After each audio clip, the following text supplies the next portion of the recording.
విషయం కానీ కనీసం గౌరవానికైనా పవన్ కళ్యాణ్ మీతో మాట్లాడలేదా? ఎందుకంటే అసలే చెప్పలే. పవన్ కళ్యాణ్ మీరు పొత్తులో వెళ్ళకముందు మీరంటే చాలా రెస్పెక్ట్ ఇచ్చేవారు. సో మీరు కూడా ఆ పార్టీని అంత గౌరవించేవారు. అలాంటి మిమ్మల్ని కనీసం ఏ డిస్కషన్ లేదా ఎన్నికల తర్వాత? సరే ఘోర పరాజయం వచ్చింది, అది వేరే విషయం. రాజకీయాలు ఎలక్షన్ల తర్వాత కొంతమంది గెలుస్తారు, కొంతమంది ఓడిపోతారు. దాన్ని పెద్ద పార్టీ ఇది కాదు, కానీ ఆయా సందర్భాన్ని బట్టి జరుగుతూ ఉంటుంది. ఇప్పుడు కాంగ్రెస్ పార్టీ తెలంగాణలో అంత అనూహ్యమైన విజయాలు సాధించింది.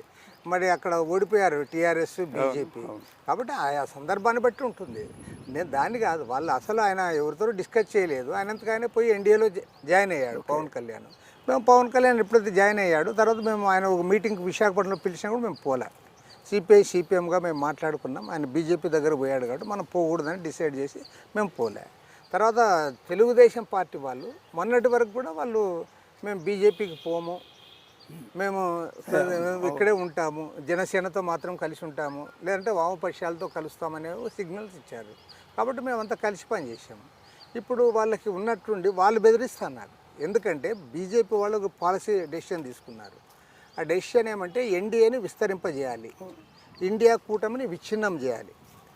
అందులో భాగంగానే నితీష్ కుమార్ని ఇప్పుడు మళ్ళీ వాళ్ళ వైపు తీసుకున్నారు. అందరిని బెదిరిస్తూ ఉన్నారు. ఇక్కడ కూడా చంద్రబాబు నాయుడు గారు గతంలో నువ్వు ఎన్డీఏలో ఉన్నావు, మీరు రమ్మని అంటున్నారు. వీళ్ళు ఏమంటే మేము ఇప్పుడు రాము, ఎన్నికల తర్వాత వస్తామంటున్నారు. వాళ్ళు ఆగడంలే, లేదు నువ్వు వస్తే ఇప్పుడే చేరాలి, ఇప్పుడే మీరు మాతో ఎన్నికల్లో సీట్ల సర్దుబాటు చేసుకోవాలని ఒత్తిడి చేస్తూ ఉన్నారు. వాళ్ళ ఒత్తిడి చేస్తూ ఉన్నారు కాబట్టి ఈయన దిక్కుదోతున్న పరిస్థితుల్లో వాళ్ళ దగ్గరకు పోతూ ఉన్నారు. కాబట్టి ఏమంటే చంద్రబాబు నాయుడిని కానీ జగన్మోహన్ రెడ్డి గారిని కానీ వీళ్ళని చూసి రాష్ట్ర ప్రజలు జాలిపడాలి. వాళ్ళు ఏమంటున్నారు, మేము సింహాలు పులులు మేమంతా చాలా బలం ఉంది అని అంటున్నారు. మరి నిజంగా సింహాలు ఏం చేస్తానంటే అడవి కింద కూర్చుంటున్నాయి. సింహాలు ఢిల్లీకి పోయిన తర్వాత సింహాలు మాత్రం ఉండడం లేవాళ్ళు.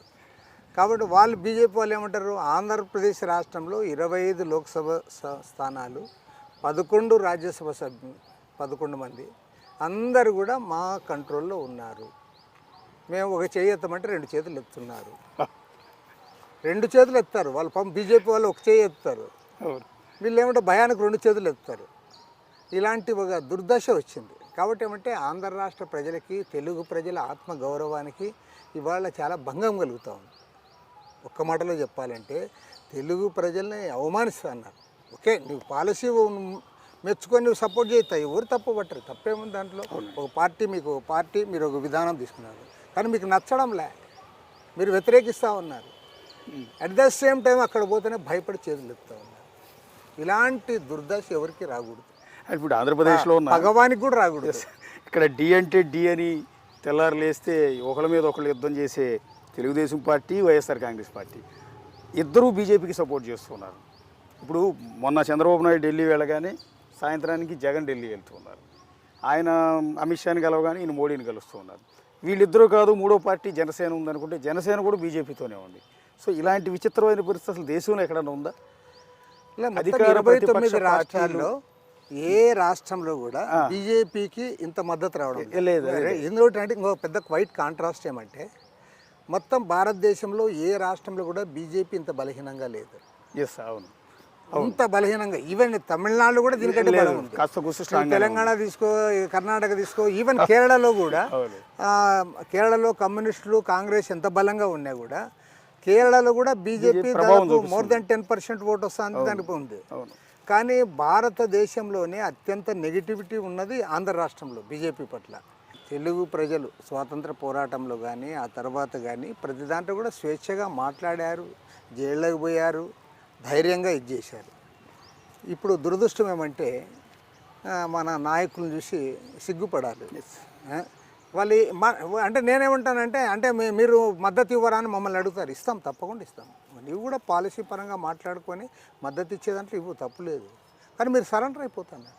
మీకు ఇష్టం లేకపోయినా అవుతున్నారు, అది కథ. మీకు ఇష్టం ఉండి పలానా పాలసీ మాకు నచ్చింది, ఆ పాలసీతో మేము మద్దతు ఇస్తున్నామని మీరు చెప్పగలిగితే ఓకే, దానికి ఎవ్వరు తప్పు పట్టాం. మీకు ఆ పాలసీలే నచ్చడంలే. ఇప్పుడు రాష్ట్ర ప్రయోజనాలు దెబ్బతీస్తూ ఉన్నాడు. మీరందరూ మాట్లాడిన వాళ్ళే.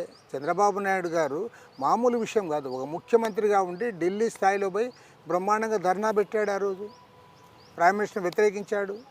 అదేవిధంగా జగన్మోహన్ రెడ్డి తన ఎంపీలతో రాజీనామా పెట్టించాడు ఆ రోజు.